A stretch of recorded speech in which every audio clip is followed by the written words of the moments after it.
The champagne glass in my brother's hand was the first red flag. He was laughing, clinking glasses with his wife, standing next to a brand new Mercedes in the driveway. It had been exactly 48 hours since they told the police my niece Ivy had run away.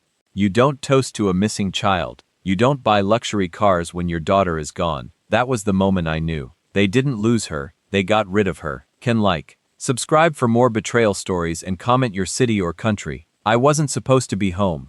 For the last 3 years, my family thought I was overseas working private security in the sandbox. They thought I was busy protecting diplomats and oil tycoons, too distracted to check in on things back in Ohio. They didn't know I had sold my firm 2 weeks ago. They didn't know I was standing at the edge of their property line, watching them through the scope of habit, not a rifle, but with the same cold, analytical stare I used in the Rangers. I adjusted the duffel bag on my shoulder. I had come to surprise Ivy. She was the only reason I sent money back home. She was 17, brilliant, and the only innocent thing in a bloodline polluted by greed. My brother Dominic and his wife Eliza were different. They were people who always wanted more than they earned.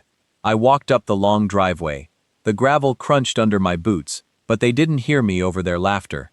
Dominic was leaning against a sleek obsidian black sedan. It still had the dealer plates on it. Eliza was wearing a dress that I knew cost more than their mortgage payment. They looked relieved, like a heavy burden had been lifted off their shoulders. "Nice ride," I said, my voice low and growly. Dominic jumped so hard he nearly dropped his glass. The champagne sloshed over his hand. He spun around, his eyes wide, the color draining from his face instantly. It wasn't the look of a brother seeing a brother. It was the look of a criminal seeing a cop. "Mason," he choked out. "What? What are you doing here?"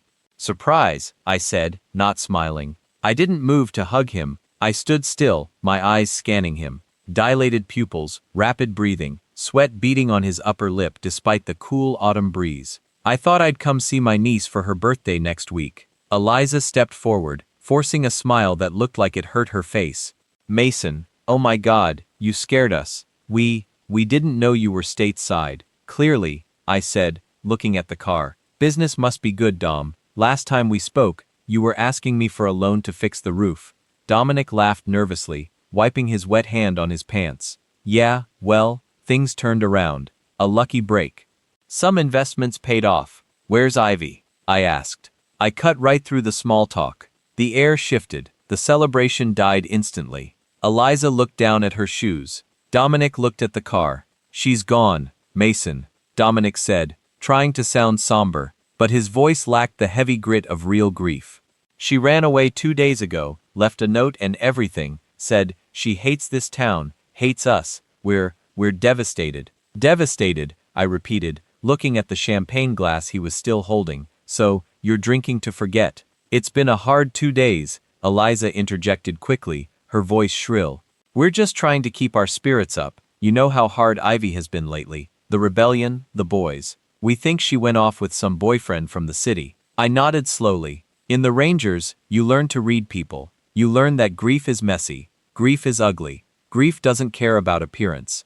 But these two, they were too put together, too clean. "Did you call the cops?" I asked. "Of course," Dominic said quickly. "Sheriff Miller took a report. Said they usually come back in a week when the money runs out. There's nothing we can do but wait." "Right, wait." I walked past them toward the house.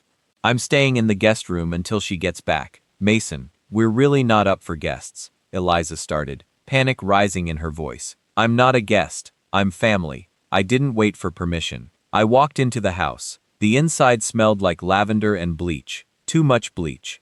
Like someone had scrubbed the place down recently. I walked into the kitchen and grabbed a glass of water. My senses on high alert. Something was wrong. The energy in the house was off. I looked out the kitchen window toward the back alley where the large trash bins sat. It was trash day tomorrow. The bins were overflowing. "I'm going to unpack," I yelled back to them, but I didn't go upstairs. Instead, I waited until I heard the front door close, and their hushed, frantic whispering started in the foyer. I slipped out the back door, silent as a shadow. I walked to the trash cans. If Ivy had run away, she would have packed a bag. She would have taken her essentials. I lifted the lid of the recycling bin, nothing but bottles. I lifted the lid of the main trash and there it was, buried under coffee grounds and empty takeout boxes. I saw a patch of bright purple fabric. I reached in, ignoring the filth, and pulled it out. It was Ivy's backpack, the one I had sent her from Germany last year, the one she took everywhere, the one she said she'd never leave behind. I unzipped it. Her inhaler was still inside. My blood ran cold, then hot. A runaway doesn't leave their bag, and an asthmatic certainly doesn't leave their inhaler. I looked back at the house at the silhouette of my brother through the window. He wasn't crying, he was pacing, making a phone call. They didn't lose her, they sold her. I gripped the strap of the purple backpack tight in my fist. They thought they were dealing with a rich uncle.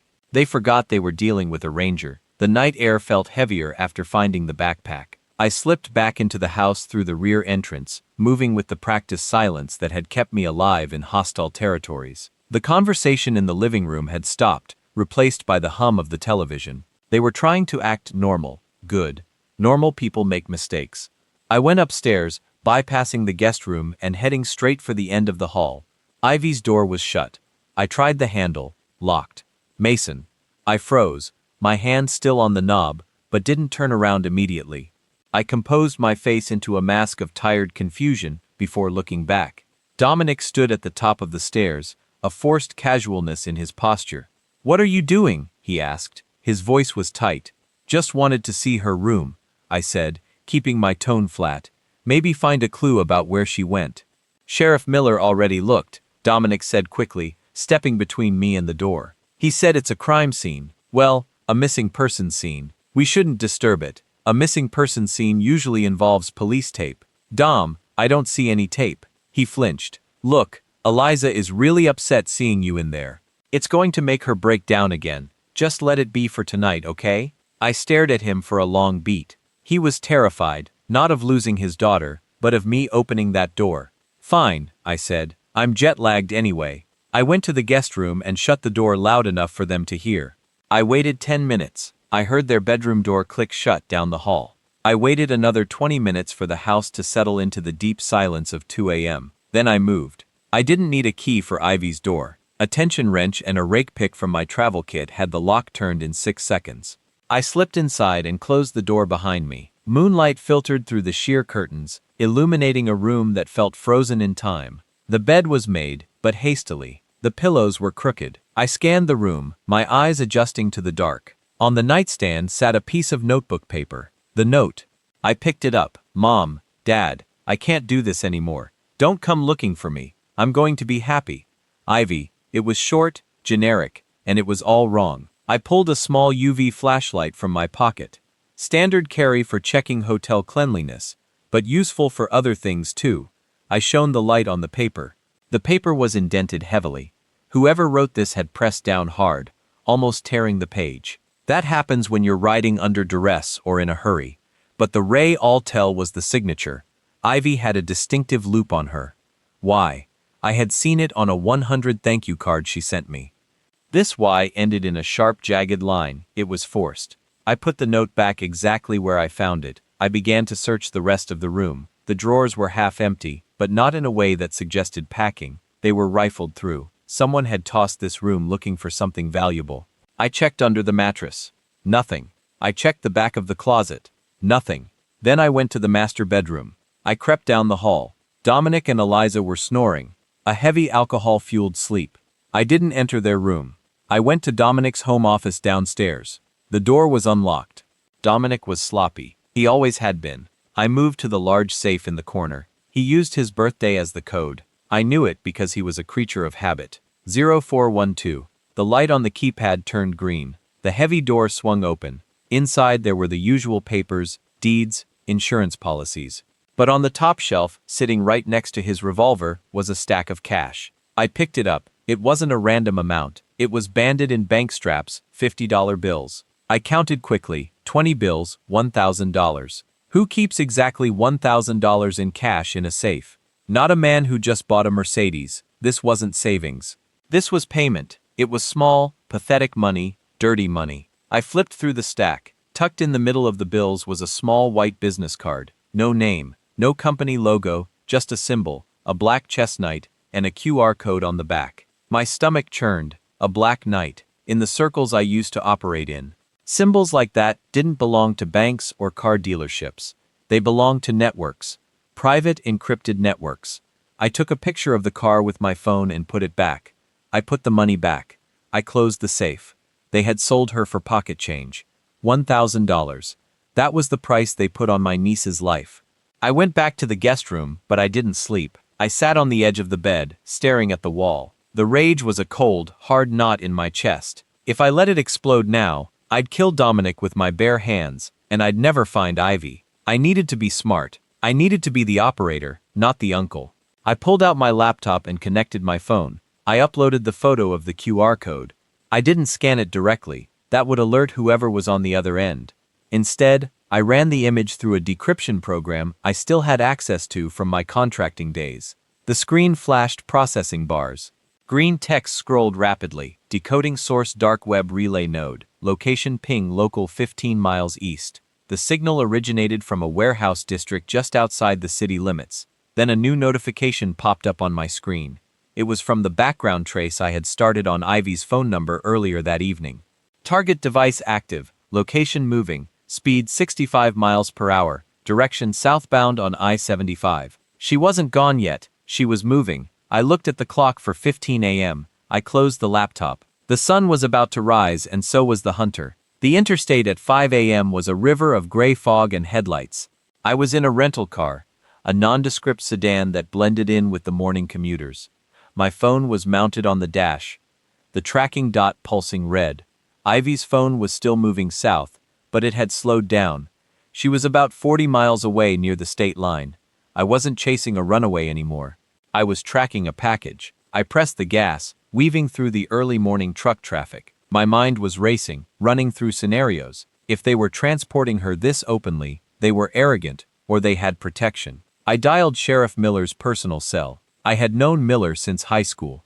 He was the kind of cop who peaked at 18 and spent the rest of his life trying to relive his glory days on the football field. Yeah. His voice was groggy. Miller, it's Mason. A pause. A long, heavy pause. Mason, I heard you were back. Dominic told me. I'm looking for Ivy, I said, keeping my voice calm.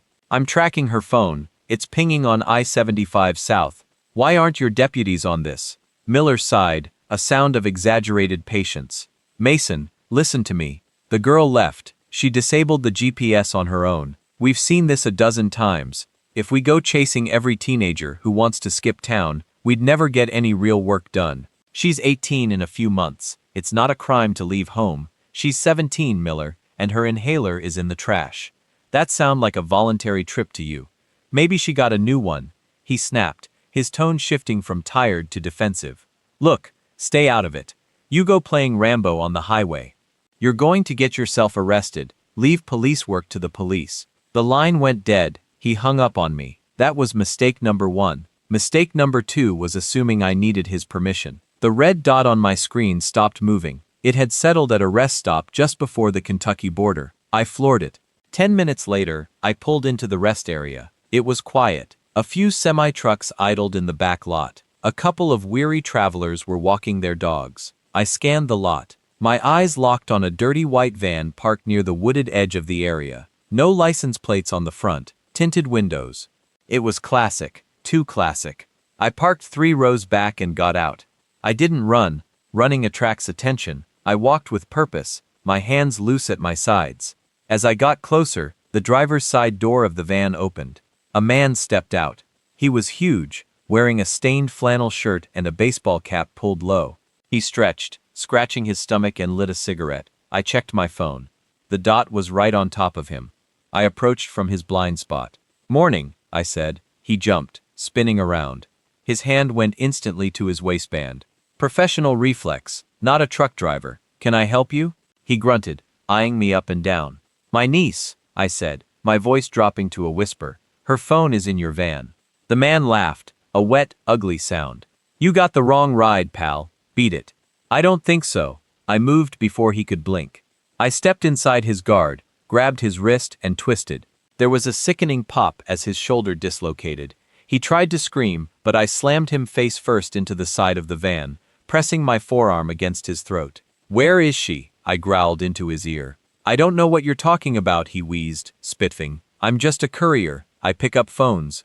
Just phones. I froze. Just phones. I yanked the van door open with my free hand. The back was empty. No cages, no girls, just a cardboard box sitting on the floor. I tore the box open.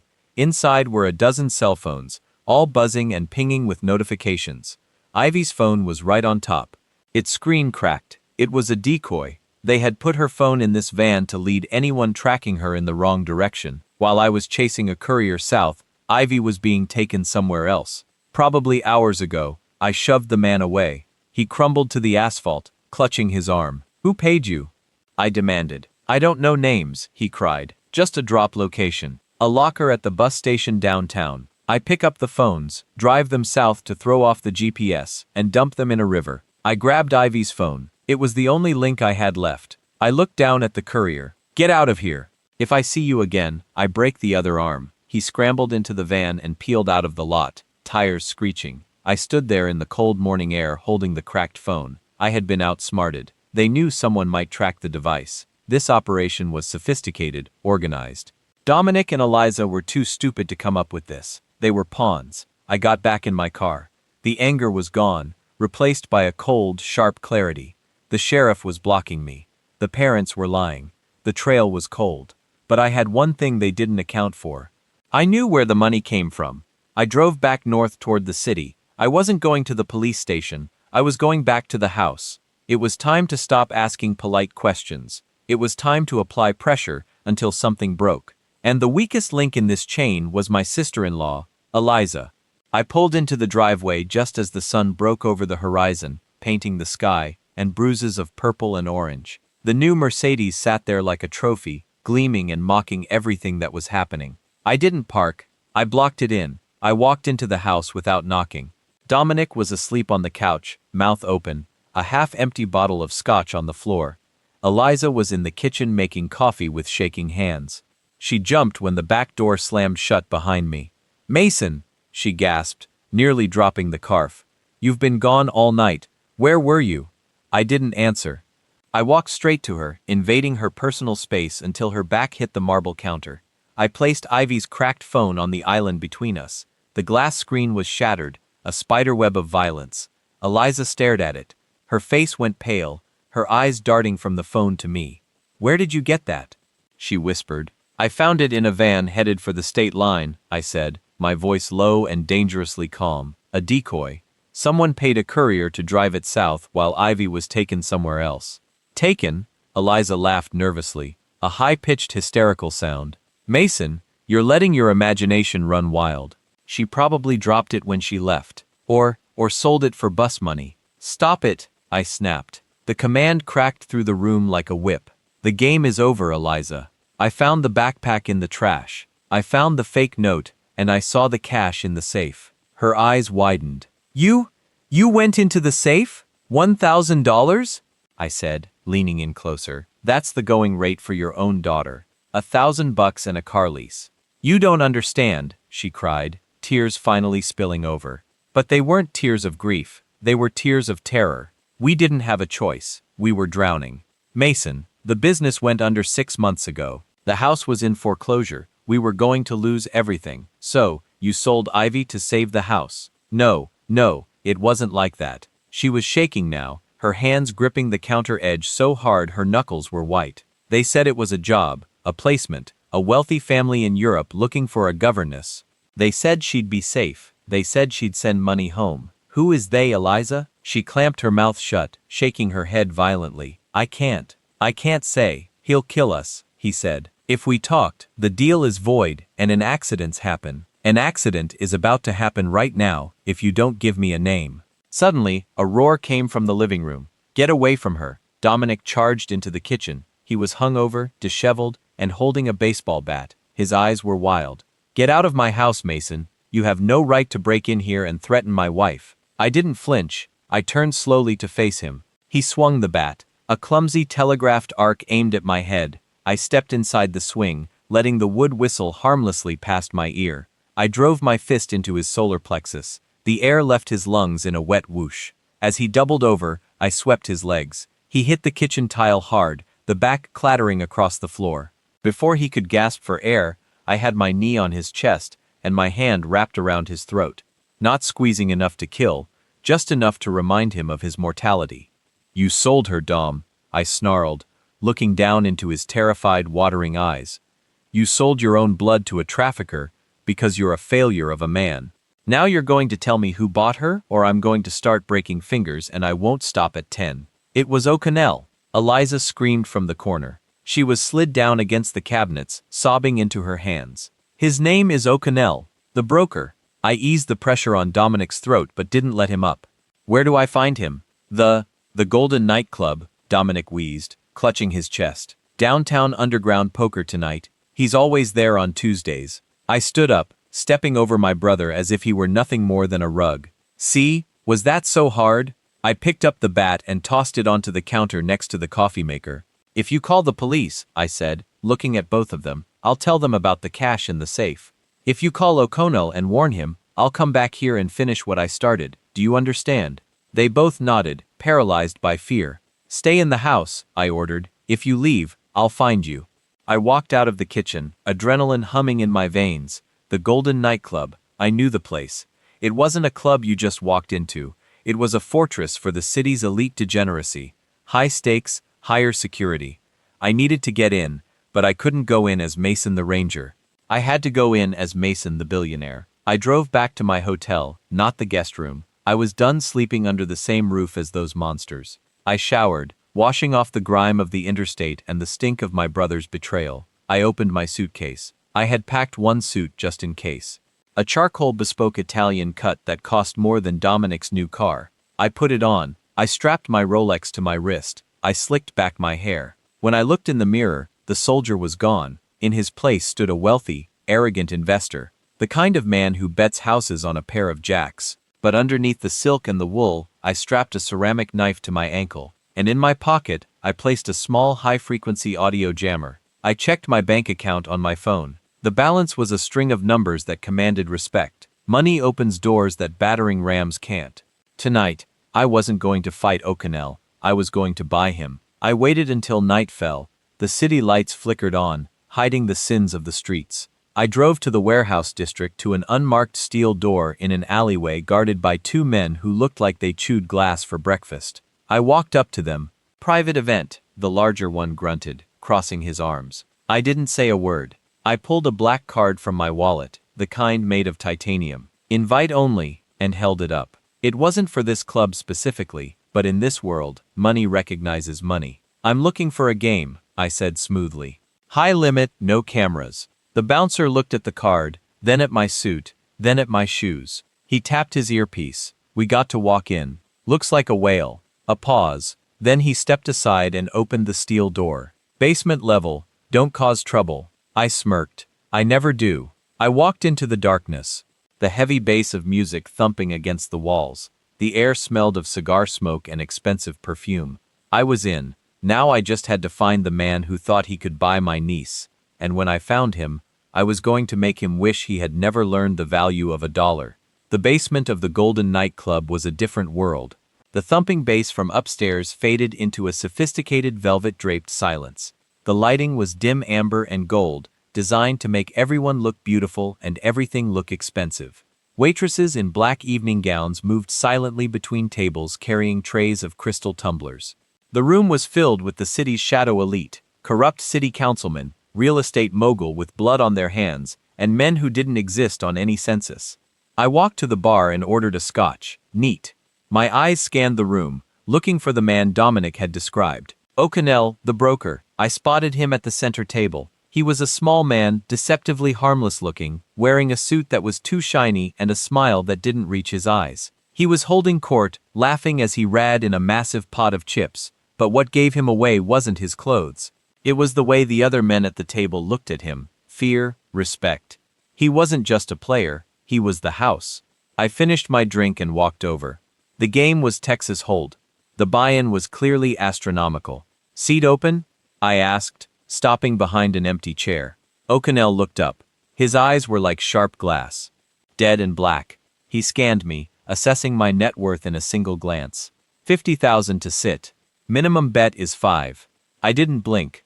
I pulled out my phone and transferred the funds to the house account instantly. The pit boss nodded to O'Connell.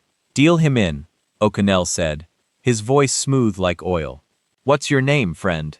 Mason, I said, taking the seat. I didn't offer a last name. I hear you're the man to see if you need specialized acquisitions. The table went quiet for a split second. O'Connell's smile tightened. I'm in imports and exports, Mason. What are you looking to acquire? Let's play a few hands first, I said, picking up my cards. I like to know who I'm doing business with.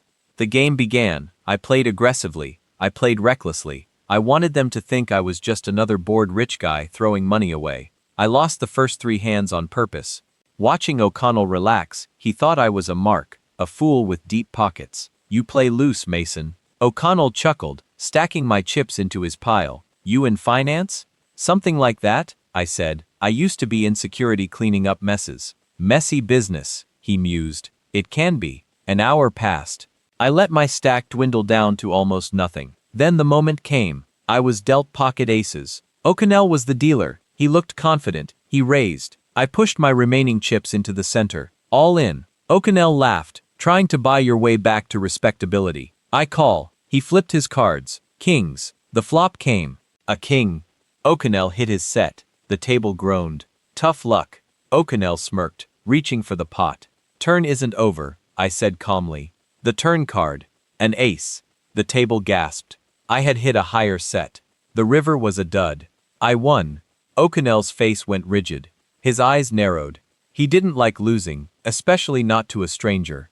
Nice catch, he muttered. I'm not here for the money, I said, leaving the massive pile of chips in the center. I leaned forward, resting my elbows on the velvet. I want information. I want to know about a transaction you made 2 days ago, a girl named Ivy. The silence that fell over the table was absolute. The other players shifted uncomfortably. 2 large security guards stepped out of the shadows behind O'Connell. I think you should leave, O'Connell said softly. The charm was gone. The predator was out. I'm not leaving without a location, I said. My hand drifted to my pocket, gripping the audio jammer. My brother Dominic said, You're the one who brokered the deal, he said. You bought his daughter for $1,000. O'Connell stood up slowly. Your brother is a gambling addict and a liar, and you are trespassing. He snapped his fingers. Get him out and break his legs so he remembers the way.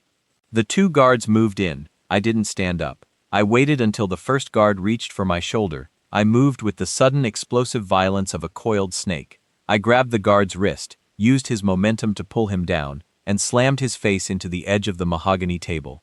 Bone crunched. He went limp. The second guard reached for a gun inside his jacket. I spun the chair I was sitting on and kicked it into his knees. He buckled. I stood up, grabbed the bottle of expensive cognac from the table, and smashed it across his temple. He dropped like a stone.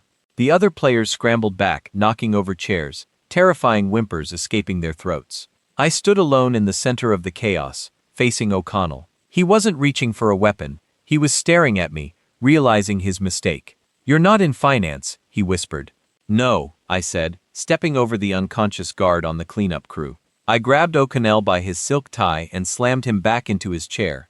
I pulled the ceramic knife from my ankle sheath and pressed the tip against his jugular. The ledger, I said. Digital or physical? Where is it? You're dead, O'Connell hissed, sweat beading on his forehead. You have no idea who you're messing with. The people I work for, they own this city. They own the police. I don't care who they own, I said, pressing the blade until a single drop of blood appeared on his neck. I want the ledger now. It's on the tablet, he gasped, pointing to a slim device sitting next to his chips. Biometric lock. Unlock it. He reached out with a trembling hand and pressed his thumb to the screen. It unlocked. I grabbed the tablet with my free hand, keeping the knife at his throat. I scrolled through the files. It was a database of horror names, dates, prices. I searched for Dominic. There it was. Transaction number 4092. Asset Ivy. Seller Dominic and Eliza. Price, debt forgiveness plus $1,000 cash. And then I saw the destination. Buyer code, Gavel. Location, Estate 4, Black Ridge. Who is Gavel?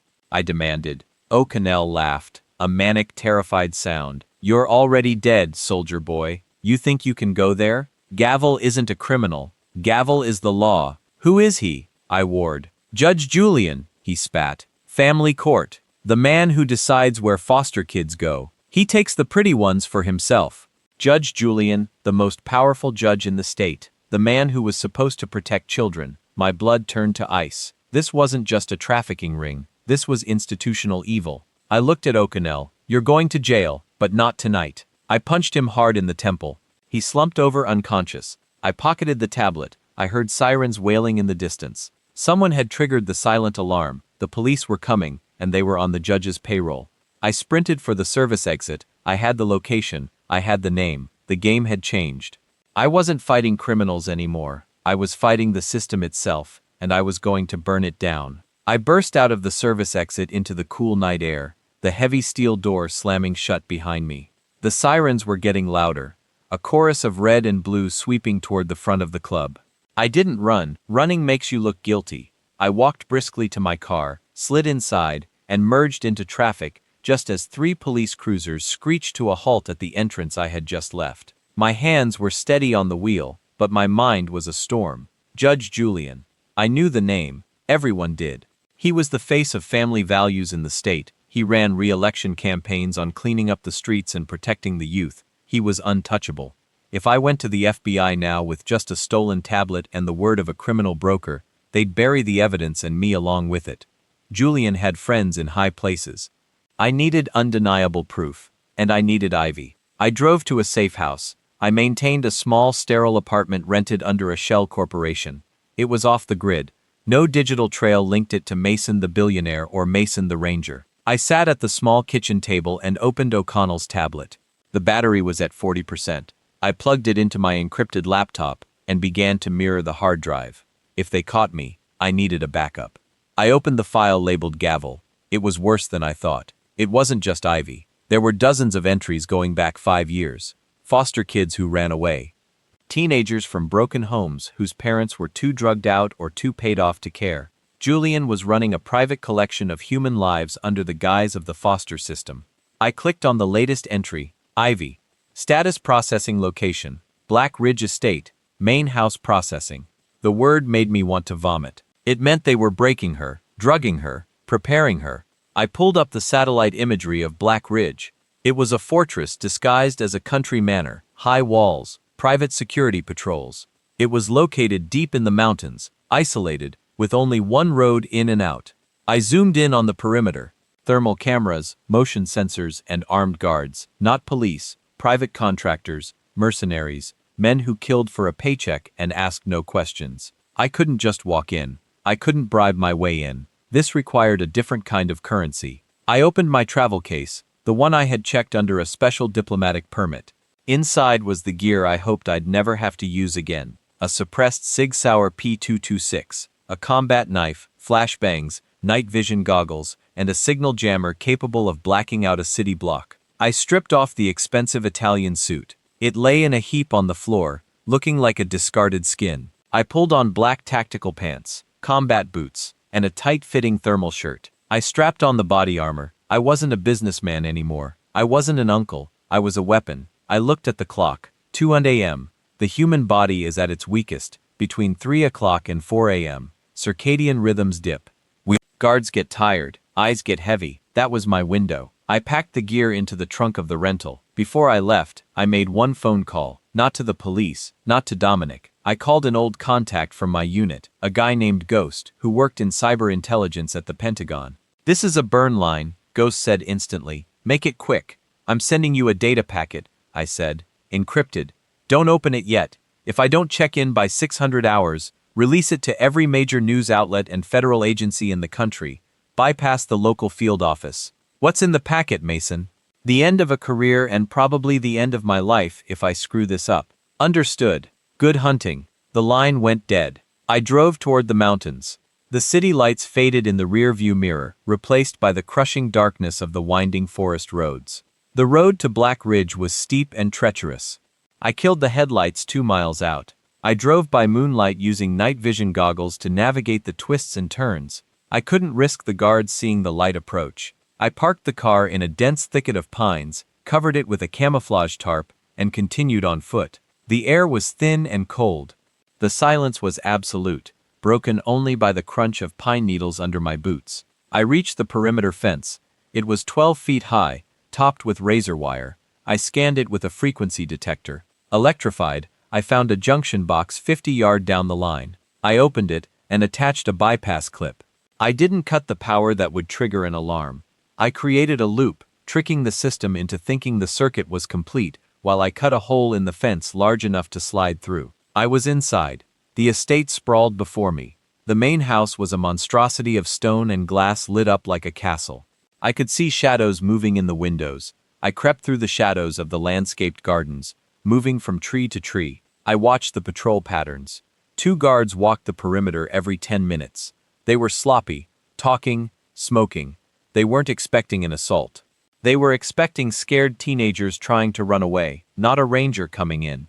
I reached the side of the garage. I needed to disable the communications before I breached the house. If they called for backup, I'd be outnumbered 10 to 1. I located the external utility line. I planted the signal jammer and set the timer. 10 minutes. In 10 minutes, every phone, radio, and internet connection in this house would die. They would be blind and deaf. I checked my weapon, one in the chamber. I moved toward the back in trance near the kitchen. I peered through the window. A maid was washing dishes.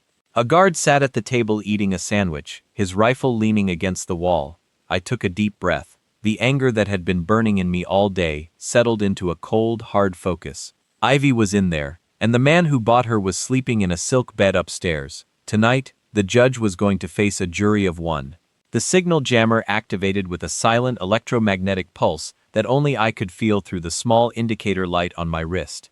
Every communication device inside the estate was now dead. No calls out, no alarms to the outside world. They were isolated. I waited for the guard to finish his sandwich.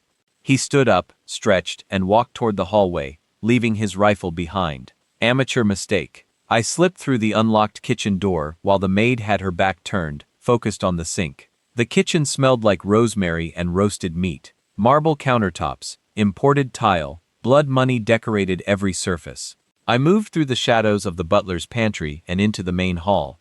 The house was massive, designed to intimidate. Grand staircase, oil paintings of dead men and gilded frames, chandeliers that cost more than most people earned in a lifetime. I could hear voices upstairs, male laughter, the clinking of glasses. My jaw tightened. They were celebrating. I moved toward the staircase but stopped. A security office door was cracked open to my left. I peered inside. 2 guards sat in front of a wall of monitors, watching the feeds from every camera on the property. One was asleep, head tilted back, snoring softly. The other was scrolling through his phone, frustrated that he had no signal. I slipped inside. The awake guard sensed movement and turned. His eyes went wide. I was on him before he could shout. I wrapped my arm around his throat in a blood choke. He struggled for 3 seconds, then went limp. I lowered him silently to the floor. The sleeping guard never woke. I zip-tied both of them and stuffed their mouths with cloth. I reviewed the monitors. There were cameras everywhere except one wing of the house. The east wing, that section was blacked out intentionally. That's where they kept the girls. I moved through the ground floor, clearing each room with surgical precision. I encountered another guard near the library. He was young, barely out of his 20s, standing post with an AR-15. He saw me emerge from the hallway. "Hey, you're not supposed to be." I closed the distance in 2 strides. I drove my knee into his gut, folding him in half. As he gasped, I delivered a sharp elbow to the base of his skull. He crumpled. I took his rifle, ejected the magazine, and tossed it into a decorative vase. I reached the east wing staircase. It was narrow servant stairs hidden from the main house. The kind of passage designed for people who weren't supposed to be seen. I ascended silently, my weapon raised. At the top of the stairs was a locked steel door. Not wood, steel, reinforced. This wasn't a bedroom door. This was a cage door. I examined the lock, biometric scanner, and keypad. I didn't have time to hack it. I reached into my vest and pulled out a small shaped charge. Just enough C4 to blow the locking mechanism without bringing down the wall. I placed it carefully, set the timer for 5 seconds, and moved back down 3 steps. The explosion was a muffled thump. The door sagged on its hinges. I kicked it open. The hallway beyond was sterile and cold. White walls, fluorescent lights. It looked like a hospital wing, but the smell was wrong. Antiseptic mixed with fear. There were 6 doors, 3 on each side, all locked from the outside. I moved to the first door and opened it. A girl, maybe 16, was curled on a cot, staring at the wall. She flinched when she saw me, covering her face. "I'm not here to hurt you," I said softly. "I'm getting you out." She didn't respond. Her eyes were hollow, broken. I moved to the next door, empty. The third door, another girl, older, maybe 19. She looked at me with dead eyes. "Where's Ivy?" I asked. "Brown hair, 17, just brought in 2 days ago." The girl pointed weakly toward the last door at the end of the hall. I ran to it. I threw the bolt and shoved the door open. Ivy was sitting on the edge of a metal cot, wearing a plain gray dress that wasn't hers. Her hair was tangled, her face was pale, but when she saw me, recognition flared in her eyes. "Uncle Mason?" Her voice cracked, disbelieving, like she thought I was a hallucination. "It's me, kid," I said, kneeling in front of her. Relief crashed over me so hard I almost couldn't breathe. "I'm getting you out of here." She threw her arms around me and sobbed into my shoulder. Her whole body shook. I held her, feeling the weight of every second I'd lost, every moment she'd been trapped here. "Did they hurt you?" I asked quietly. She shook her head. They were going to tomorrow. The judge said I needed to be prepared first." Her voice was barely a whisper. White-hot rage exploded behind my eyes. I pulled back and looked at her. "Can you walk?" She nodded. "Good. Stay close to me." I let her out into the hallway. The other girls were staring at us from their open doorways, hope flickering in their faces for the first time in who knew how long. "Everyone who can walk, follow me," I said. "Stay quiet, stay together." 4 girls stumbled out into the hallway. The other 2 were too sedated or too traumatized to move. I'd have to come back for them. We moved down the servants' stairs. I was leading 5 terrified girls through a house full of armed men. This was the most dangerous part. If we were spotted, it would turn into a bloodbath.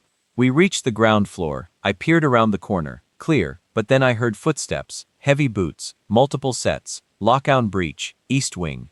A voice barked from a radio. They'd found the blown door. The alarm system inside the house started wailing, a piercing shriek that made the girls whimper. "Run," I said. "Kitchen exit. Go now." They ran. I turned and raised my weapon. 3 guards rounded the corner, rifles up. I fired. Suppressed rounds punched through the first guard's shoulder. He spun and fell. The second guard returned fire. Bullets tore through the drywall next to my head. I dropped to one knee and put 2 rounds center mass. He went down. The third guard hesitated. That hesitation cost him. I shot him in the leg. He collapsed screaming. I didn't kill them. I didn't have to. They were just hired muscle. But the man upstairs, he was the one who deserved everything I had left. I sprinted after the girls. They were already outside, running across the lawn toward the tree line. Ivy was helping one of the younger girls who could barely stand. I heard a door slam open behind me. I turned. Judge Julian stood on the back terrace in a silk robe, a revolver in his hand. His face was twisted in fury. "You have no idea what you've done," he screamed. "I own this state. You're a dead man." I raised my weapon and aimed it at his chest. "No," I said coldly. "You're finished." I didn't fire. I lowered the gun. Killing him would make him a martyr. I needed him alive. I needed him to stand trial in front of the world. I turned and ran. Behind me, Julian fired wildly. Bullets zipped past, hitting trees and dirt. He was a terrible shot. I reached the tree line and grabbed Ivy's hand. "Keep moving, don't stop." We crashed through the forest. Branches tore at our clothes. The girls were gasping, crying, but they didn't stop. They ran like their lives depended on it. Because they did. We reached my car. I tore off the tarp, threw open the doors, and crammed everyone inside. "Hold on," I said. I gunned the engine and tore down the mountain road, headlights blazing, no longer caring who saw us. In the rearview mirror, I saw the estate burning. Not literally, not yet. But it was burning in every way that mattered. The evidence was uploaded. Ghost had the files. By sunrise, every news outlet in America would have Judge Julian's ledger. Ivy leaned her head against my shoulder, exhausted and safe. "It's over," I whispered. But I was wrong. It wasn't over yet. The drive down the mountain was a blur of high-speed corners and terrified silence. The car was overloaded. 5 girls crammed into the back and passenger seats, holding on to each other as I navigated the switchbacks with aggressive precision. I checked the rear-view mirror constantly. No headlights following us yet. Julian's guards were likely scrambling, realizing their boss was exposed and their fortress breached. Ivy was in the passenger seat next to me. She was shivering, staring out the window at the black trees rushing by. "You okay?" I asked, keeping my eyes on the road. She nodded slowly, but her hands were gripping the door handle so tight her knuckles were white. I thought you were in Europe, she whispered. Dad said you were gone, that you didn't care anymore. Your dad is a liar, I said, my voice hardening.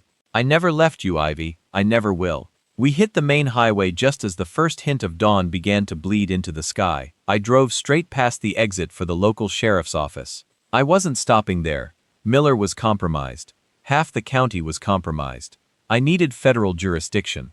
I drove 2 hours north, crossing state lines, heading toward the nearest FBI field office in Columbus. When we finally pulled up to the federal building, the sun was fully up. It looked like any other office building. Concrete, flags, security barriers. But to these girls, it was a fortress of a different kind. I parked the car. Wait here, I told them. Keep the doors locked. I walked up to the security checkpoint. I didn't look like a savior. I looked like a mercenary covered in dirt and sweat, wearing tactical gear under a torn shirt. 2 guards immediately put their hands on their holsters. Stop right there, one shouted. I raised my hand slowly. My name is Mason. I'm a former ranger. I have 5 minors in my vehicle who are victims of a human trafficking ring involving a sitting judge. I need to speak to the special agent in charge immediately. The guards hesitated, looking at each other. They saw the intensity in my eyes. They saw the car full of frightened girls. 10 minutes later, the building was swarming. Agents poured out. Medical teams arrived. They took the girls inside, wrapping them in blankets, giving them water. I watched Ivy walk through the glass doors, supported by a female agent. She looked back at me once, a small, fragile smile on her face. Then 2 agents approached me. We need your statement. Now, I spent the next 6 hours in an interrogation room. I told them everything. I gave them O'Connell's tablet. I gave them the audio recordings from the bugs I had planted.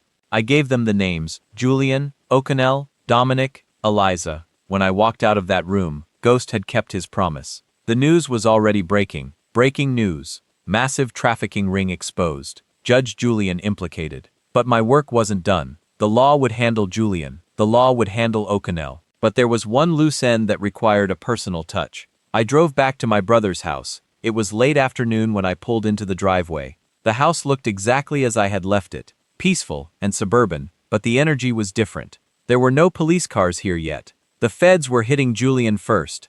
Dominic and Eliza were small fish. They probably didn't even know the storm was coming. I walked up to the front door and kicked it open. The lock shattered. Dominic and Eliza were in the living room packing suitcases. Panic radiated off them. They had seen the news. They were trying to run. They froze when they saw me standing in the doorway blocking the sun. Mason! Eliza shrieked, dropping a pile of clothes. We were just leaving, going to visit my mother. Sit down, I said. My voice was quiet, terrifyingly calm. Dominic tried to bluster. You can't just barge in here. We're calling the police. Go ahead, I said, stepping into the room. Call them. Tell them how you sold your daughter to a pedophile judge for $1,000 and a lease on a Mercedes. Dominic's face crumbled. He collapsed onto the sofa, burying his head in his hands. We didn't know it was him. You didn't care, I corrected. You cared about the money. You cared about keeping this house. You cared about your image. I walked over to the coffee table and picked up a lighter that was sitting there. I flicked it on, watching the flame dance. The feds are on their way, I said. They have the ledger. They have Ivy's testimony. You're going to prison for a very long time. Conspiracy to commit trafficking, child endangerment, kidnapping. Eliza started sobbing. Loud, ugly cries. Mason, please. We're family. You can't let them take us. Help us get away. We'll go anywhere. We'll disappear. I looked at her with pure disgust. Family protects each other. You are parasites. I reached into my pocket and pulled out a single crisp $50 bill. I tossed it onto the coffee table here. I said, start your legal defense fund. Then I turned and walked out. I stood on the lawn and watched as 3 black SUVs screeched around the corner. FBI agents in tactical vests poured out surrounding the house. They breached the door I had just left open. FBI, get on the ground. I watched as my brother and his wife were dragged out in handcuffs, screaming, pleading. Neighbors were watching from their windows. The illusion of their perfect suburban life was shattered forever. I got back in my car. My phone buzzed. It was a text from the agent in charge. Ivy is asking for you. I smiled for the first time in days. The house was empty. The monsters were in cages and Ivy was safe, but there was one final thing I had to do. The fire I had started at the estate was metaphorical. The fire I was about to light now, that was business. I drove to the bank. I had a meeting with the mortgage holder of my brother's house. It was time to settle all debts. The bank manager looked nervous. He kept glancing at my muddy boots and the faint smear of soot on my cheek. Then back at the 9-figure balance on the tablet screen, I had slid across his mahogany desk. "Mr. Mason," he stammered, adjusting his glasses. "This is highly irregular. You want to purchase the mortgage note for 420 Oak Street today in cash right now," I said, leaning back in the leather chair. "I want the deed. I want the business loans my brother defaulted on. I want every single cent of debt Dominic and Eliza owe this institution transferred to me along with full ownership rights." "But sir, the foreclosure process has already begun on the business assets, and with the recent legal trouble reported on the news regarding the owners." "That's exactly why I'm buying it," I interrupted distressed assets. "I'm doing you a favor. I'll pay the full principal plus 10% interest, but I walk out of here with the paper. Greed is a universal language." The manager's apprehension vanished instantly. He typed furiously for 10 minutes. Papers were printed. Signatures were notarized. 30 minutes later, I walked out of the bank with a thick folder under my arm. I didn't just own their debt, I owned their lives. I drove back to the FBI field office. The media circus outside was intense. Satellite trucks, reporters shouting questions, helicopters circling overhead. The fall of Judge Julian was the biggest story in the country. They were calling it the Black Ridge Scandal. I bypassed the press, flashing a temporary clearance badge Ghost had arranged for me. I found Ivy in a quiet interview room in the back, sitting with a child psychologist. She looked cleaner, wearing fresh clothes. The agents had provided a simple hoodie and jeans. She was holding a cup of hot chocolate, staring into the steam. When she saw me, she put the cup down and stood up. The fear in her eyes was still there, but it was receding, replaced by a fragile exhaustion. "Hey," she said softly. "Hey." I walked over and sat on the edge of the table. "How are you holding up?" "They asked me a lot of questions," she said, wrapping her arms around herself. About Mom and Dad, about the judge."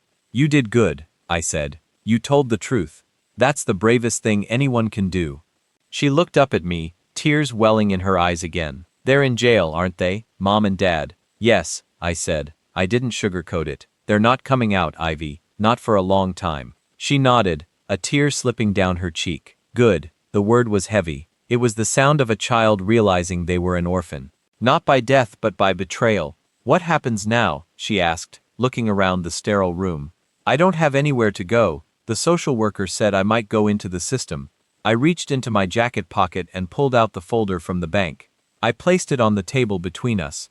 "You're not going into the system," I said. "You're coming with me." Her eyes widened. "Really? But can you? You travel? You work?" I quit. I said I'm retired for real this time. I bought a house. Well, technically I bought their house. I tapped the folder, but I was thinking we sell it. Burn it down. Whatever you want, and we buy something new somewhere far away from here. Maybe by the ocean, maybe in the mountains, anywhere you want. Ivy stared at me, then at the folder. A small sob escaped her throat, and she launched herself at me, hugging me tighter than before. "Thank you," she wept. "Thank you for coming back." I held her, looking over her shoulder at the one-way mirror. I knew the agents were watching. I knew the road ahead would be hard. Trauma doesn't just vanish. But for the first time in my life, I wasn't just a soldier following orders. I had a mission that actually mattered.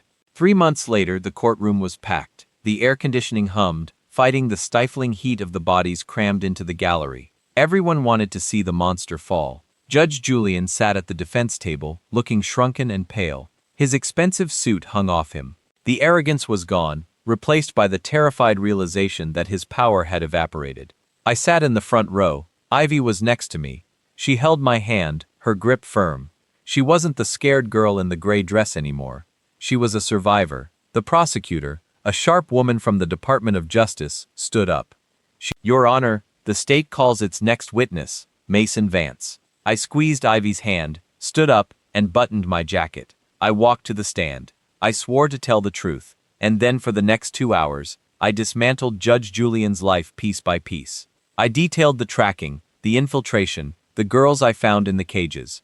I spoke clearly, without emotion, letting the facts hang in the air like a guillotine blade. When I looked at Julian, he wouldn't meet my eyes. He stared at the table. He knew I was the one variable he hadn't calculated. The uncle who wouldn't just go away. Then came the sentencing for the co-conspirators. Dominic and Eliza were brought in. They looked like ghosts. Eliza was gaunt, her hair unwashed. Dominic had aged 10 years. They scanned the crowd looking for a friendly face. They found none. When their eyes landed on Ivy, she didn't look away. She stared right back at them, cold and dry-eyed.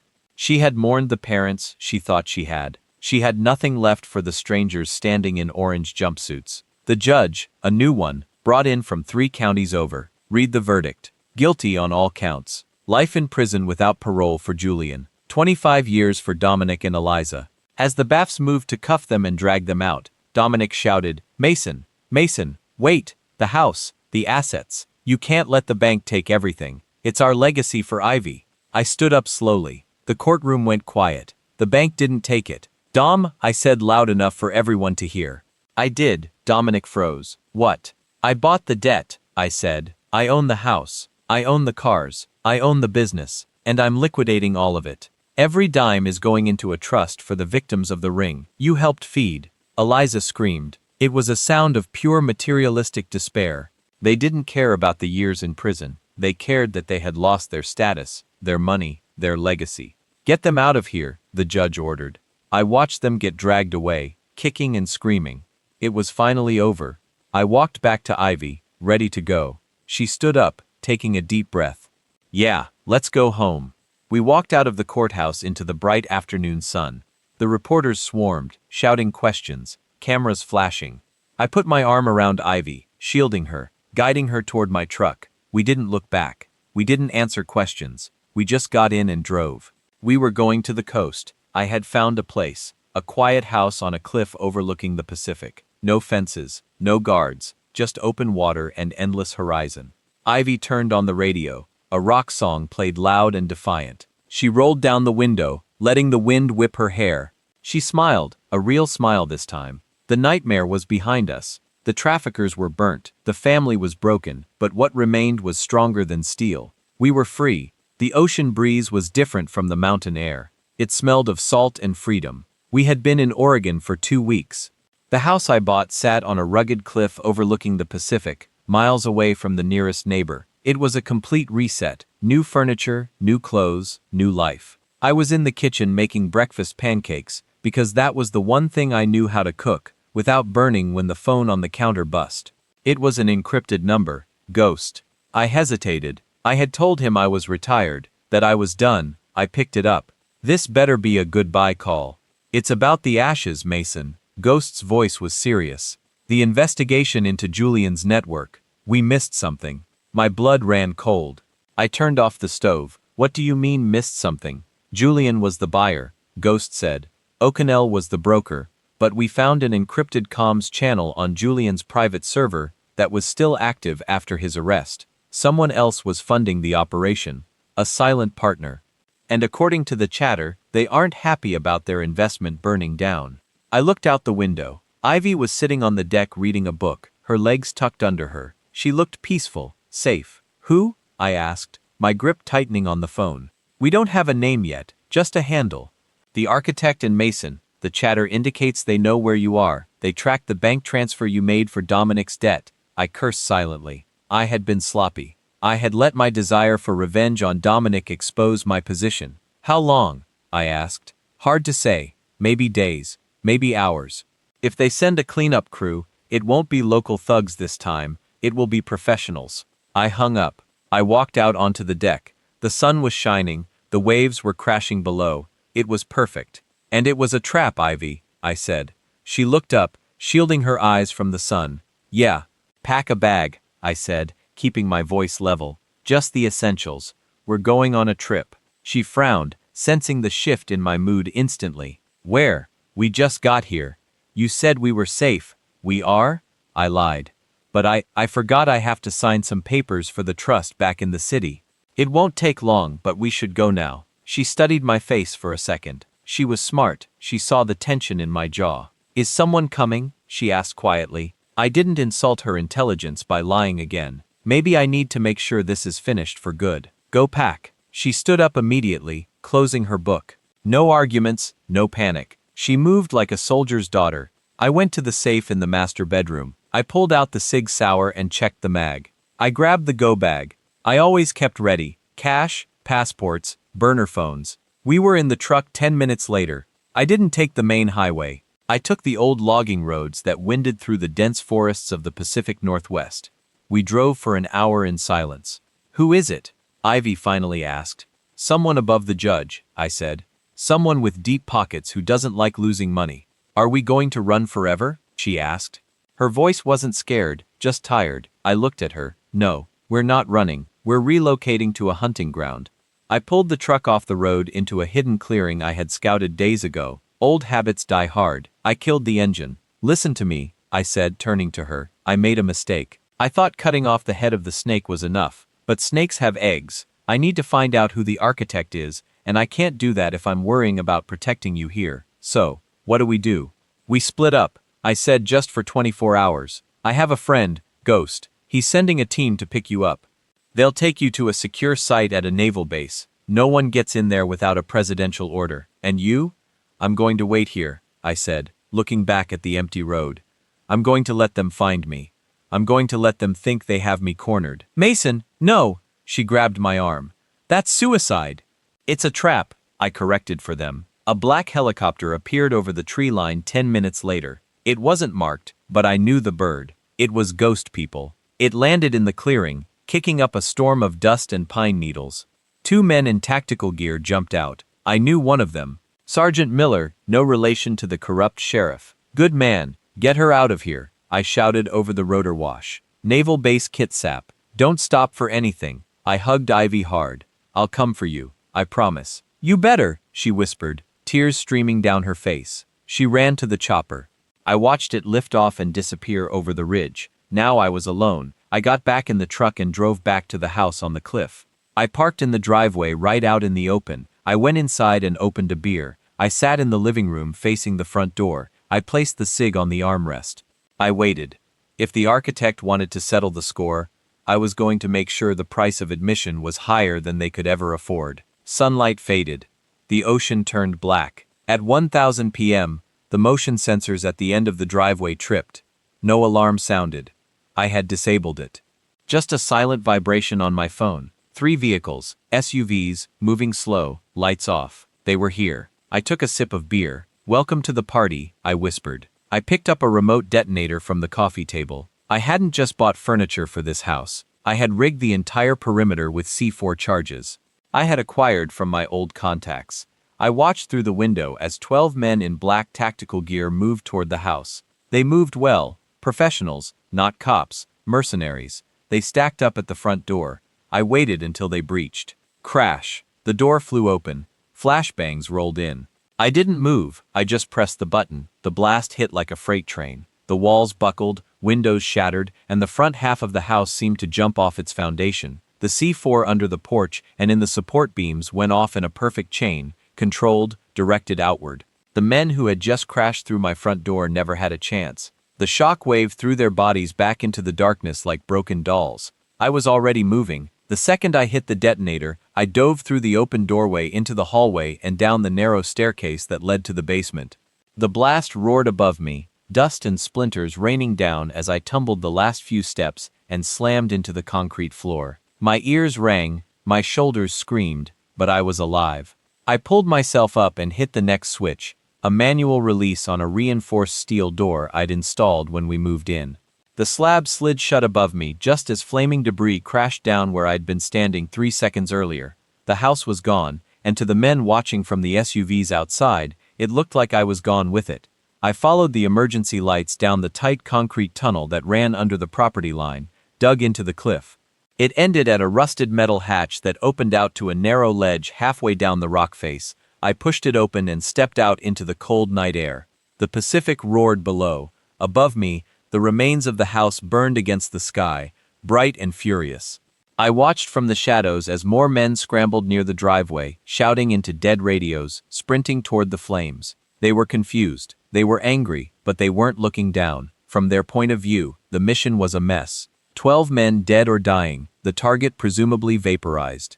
No witness, no revenge, no clean message for their employer. Good. If the architect thought I was dead, he'd stop hunting Ivy. I clipped into a rope anchored in the rock, rappelled down the cliff to a small cove where a weather-beaten fishing boat waited, tied to a hidden mooring. I'd bought it in cash the week we moved in. Habit, paranoia, call it whatever you want. It was paying off now. 15 minutes later, the fire on the hill was a flickering glow behind us as I guided the boat through the dark water, heading up the coast. I let the engine drone and the cold spray slap my face until my hands stopped shaking. For the first time since this started, I had done something that wasn't about attacking, it was about disappearing. Let the architect look for a ghost. 2 months later, the world still thought I was dead.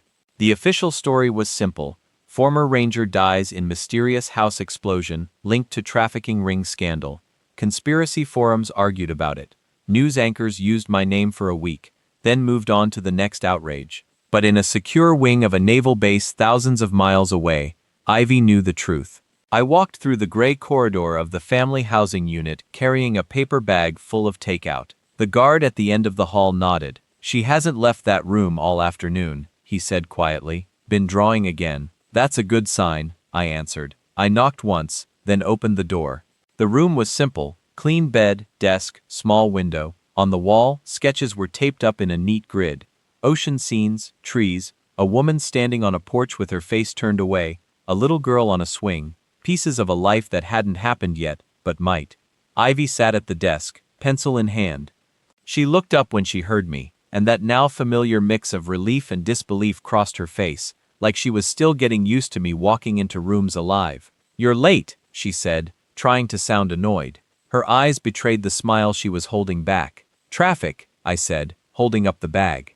"Also, the guy at the burger place thinks I'm in witness protection. He keeps asking for selfies. I told him I'm in the world's least glamorous retirement." She snorted. "You retired?" "Sure." I set the food on the desk and sat on the edge of the bed. "How was today?" She shrugged, picking at a fry. "Therapy was weird.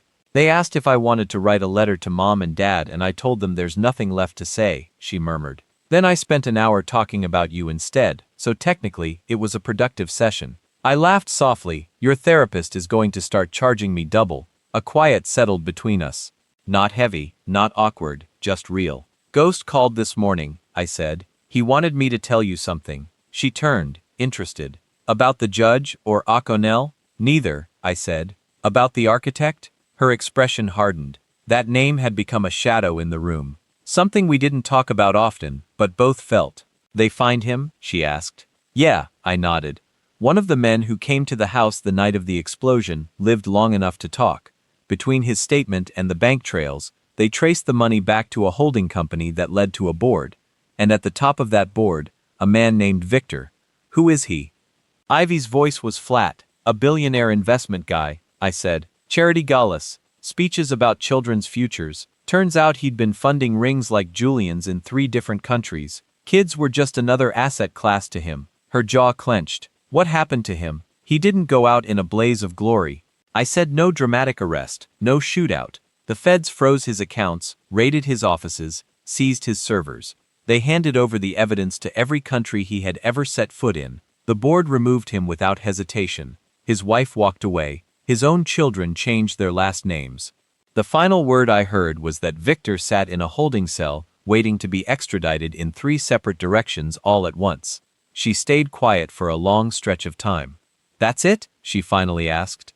"After everything, he just sits in a cell?" "It sounds small, I know," I admitted. "But for a man like that, losing all control, losing his name, losing the illusion that he was untouchable, that's the kind of death sentence that stretches out slowly." She kept staring down at the drawing in her hands, a girl standing at the edge of a cliff, hair caught in the wind. "So it's really over?" she asked. "No more judges, no more architects of all this, no more men appearing out of the dark?" I took a breath before answering, knowing this was the most important promise I would ever give her. "It's never truly over for the world," I said. "There will always be dangerous men out there. There will always be new threats emerging. But our war, this specific chapter, yes, that part is finished. The people who hurt you are locked away. The ones who tried to erase me believe I'm nothing but ashes, scattered across some cliffside now. She studied my expression carefully. And you? What do you do now, Mr. Ranger Billionaire? I glanced at the sketches covering the wall, my eyes landing on the one in the center, a small house near the water, two figures sitting together on a porch. I was thinking, I said slowly, about buying us something a little quieter than a cliff that explodes. Low bar, she muttered, though she was smiling now. Maybe somewhere small, I continued, where the loudest sound at night is just crickets. You could finish school, maybe even go study art somewhere. I could coach Little League, complain about grocery prices, actually learn how to be boring.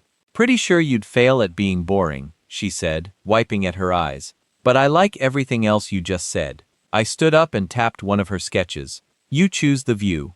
Ocean, forest, desert, mountains covered in snow, whatever you want. We'll build from there. Not fast, not perfect, just real. She looked like she was fighting back something painful. Do you ever regret it? She asked suddenly. Getting involved, I mean. You could have stayed hidden, kept your fortune, kept your old life. Just let the system handle whatever it was going to handle. I answered, without even having to think about it. Every difficult thing I've ever gone through led to you still being alive right now, I said. I don't regret a single second of it. Her eyes welled up again, but this time she didn't turn away from me. If you were in my position, she whispered, would you ever forgive them, Mom, Dad? The question hung in the air, heavy and completely honest. I thought about Dominic collapsed on the courthouse floor, about Eliza screaming over the house, about all the empty space where loving parents should have existed in a little girl's life. I don't know if forgiveness is something they've actually earned, I said quietly. And I don't believe you owe it to them, not now, and maybe not ever. Forgiving someone was never really about setting them free. It's about making sure they don't get to live rent-free inside your head for the rest of your life. She nodded slowly, taking that in. So I can decide later. Or never at all. Exactly, I said. You don't have to figure it out today. Today, all you have to do is breathe. Eat your fries before they go cold. And maybe pick which state you'd like your new driver's license from. She actually laughed at that, quiet but genuine. Okay, she said. Deal. We sat together on the floor with our greasy takeout, talking about nothing important, the weather, ridiculous college towns, whether Oregon or California had better beaches. For the first time in a long while, the future didn't feel like a battlefield anymore. It felt like the start of a road trip. When she eventually drifted off to sleep on the bed, pencil still resting in her hand, I picked up the sketch she'd been working on. It showed the two of us, not as we were that day, but older, calmer, sitting together on a porch somewhere that didn't exist yet, the ocean stretching out in the distance. No walls, no prison bars, no fire, just a man and a girl who had survived everything and refused to let that be the most defining thing about who they were. I set the drawing back down on the desk and switched off the light. Whatever came next, we would face it as something her parents had never once managed to be: family.